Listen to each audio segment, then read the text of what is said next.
You're listening to Wellness Simplified, episode number 7, if I'm still counting properly.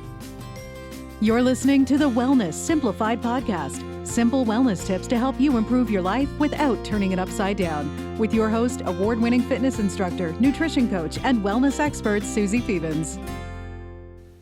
Welcome back to another episode of the Wellness Simplified podcast. Thank you so much for tuning in, and thank you for all the wonderful messages and comments I have received this past week about last week's episode with Laura. It was great to get to talk to her, and I was a little bit nervous shooting or recording, I should say, my first interview episode because I wasn't sure how good the audio quality was going to be, but it was actually pretty great. It was better than I expected. So thank you so much to Laura for coming on and being my very first guest. And I am going to be alternating for this next little while.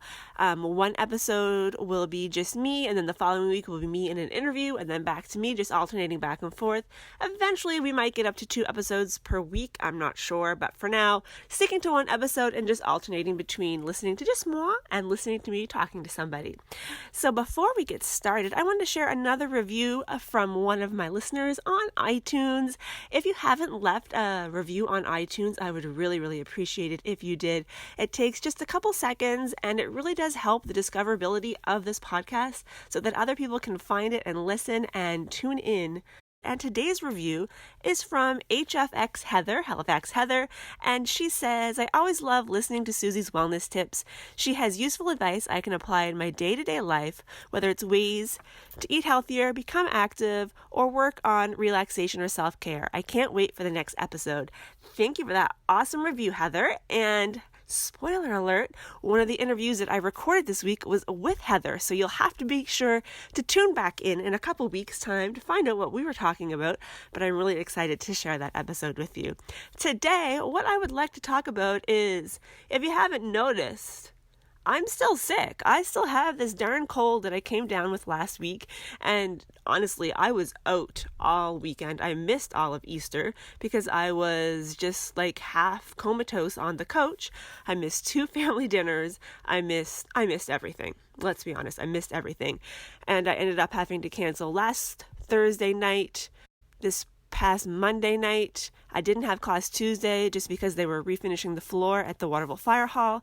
And so the day I'm recording, this is Thursday, I am teaching Zumba tonight. I'm not sure how it's going to go, but I'm keeping my fingers crossed that it's going to be okay. Because the reality is, this is my job. Teaching fitness classes is my job, and I can't just continue to cancel classes forever. I'm not that independently wealthy. So I took as many days off as I could, but now I sort of have to get back to it. And that is what's bringing me to this week's topic, and that is when you should work out and when you should just stay the heck home. Talking about people who are sick like I am right now. I sound worse than I am. It's moved into my head. It was largely in my chest. It was very respiratory. Now it's still a little bit into my chest, but mostly in my head. If you have a head cold, it is okay for you to work out. It might not be super comfortable. Some cardio, some light cardio especially, can actually help that head cold move out. If you have a chest cold like I did have, and I still have a little bit of remnants of, you really should not be exercising. You should not be putting that stress on your respiratory system. And yes, I just said that I'm going to be teaching tonight, even though I am still a little bit sick. And that is where there are some exceptions. This is my job. I've taken as much time as I could off, and realistically, I need to work. So I have to get to it and go back to working. But as the instructor, there are things that I can do so that I'm not working out as hard as I would normally. So that is what I'm going to be doing while teaching. I'm going to be using songs that people know. So assuming I have mostly regulars, which I usually do, they will know the songs and can kind of put a little extra oomph in it.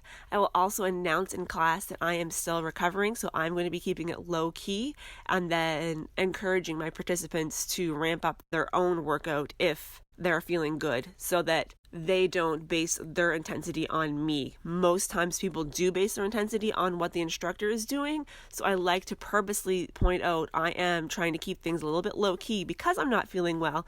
So they will know that they need to dial it up if they are feeling good and they want to get a little bit more intensity out of their workout. But generally speaking, if there's anything going on with your lungs, your respiratory system, you do not want to exercise until that is taken care of. And one thing that people often do that is a mistake is they return to exercise too soon after being sick. They're sick for 2 or 3 days, they're missing their workouts. The very first day they're feeling better, they hit the gym, and that is usually bad news. Usually you should take an extra day or two off, or just very slowly incorporate exercise back into your routine after you've been sick, because what you can do is you can end up getting sick all over again and getting even more sick and really stressing your nervous system, and it's just not good. My rule of thumb is rest at least 2 days longer than you think you should. So if you woke up and you were sick on a Monday and by Thursday you were feeling better, I would still take Friday and probably Saturday off from any real intense exercise to make sure I was fully recovered. It's so important. Recovery is so important and people forget about it all of the time. So that is my big piece of advice. Take longer off than you think that you need, just to make sure that you're not going back too soon. Moving on from sickness, same sort of thing applies to an injury. Obviously, if you've twisted your ankle, don't dive right back into running the very first day your ankle feels better. You need to let that repair. The soft tissue injuries are the worst. You need to give yourself lots of time to recover from that before you get back to exercise. So soft tissue injuries especially, but any injury and sickness take longer than you think you need. Now, talking about just day-to-day life and when you should skip a workout and when you should not. I've talked about it before. I hate the term no excuses. I think that it is terrible. I think it is a good way to punish yourself and to make yourself sick. Because lots of times people will post on the social medias about, I have, some sort of throat infection, but I'm here at the gym because no excuses. No, that is dumb. Go home. Go home. Or they're like, I didn't get to sleep until 2 a.m. and then I was up at 6:30 a.m., worked all day, I'm exhausted, but I'm here at the gym to get my workout in. Hashtag no excuses. Again, no. Go home, go to bed. If you did not sleep well last night, unless you have to exercise because it's your job, don't exercise. Go home and go to bed. If there's ever a question in your mind of, I don't know, I'm exhausted, I don't feel great, should I take a nap, should I go to bed early, or should I exercise? The answer is sleep. The answer is sleep. If you did not sleep well, or you're exhausted and need extra sleep, go to bed. The only exception to that is if you're somebody who knows that they're not going to be able to go to sleep until they've done a little exercise, then sure, do a little something. But in any other instance, go to sleep.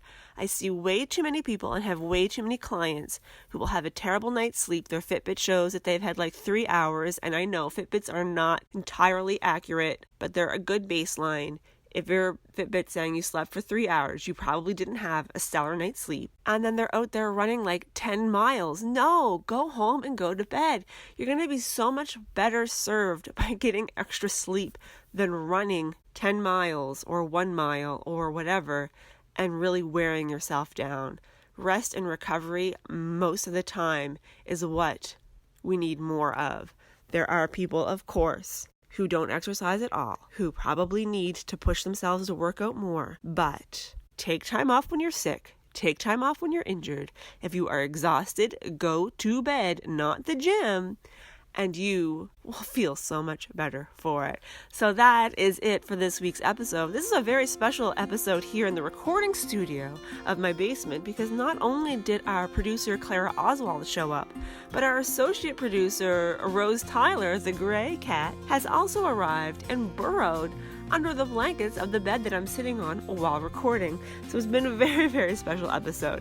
Anyway, thank you again so much for listening. If you have any questions about your own fitness routines or nutrition or anything like that, please feel free to send me an email. You can contact me at info@susifevens.ca, or you can find me on Instagram and the Twitter at Suzi Confesses. That's Suzi Confesses.